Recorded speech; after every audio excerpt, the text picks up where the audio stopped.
একবার আয়, একটা ডিম কিনে দে তো। যাবনি।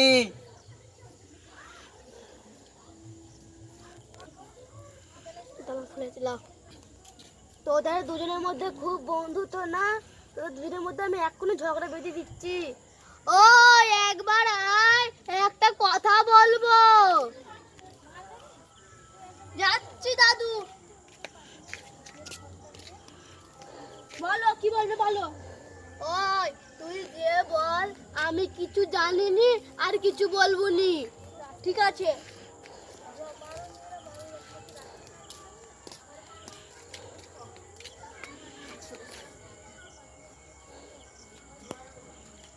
সামনে যাও ওখানটায়। তোকে কি বললো রা? বললো কিছু বলতে পারবো না, আমি কিছু জানিনি। সত্যি করে বল। সত্যি করে ভাই বলতে যে কিছু বলতে পারবো না, আমি কিছু জানিনি। সত্যি এইটাই?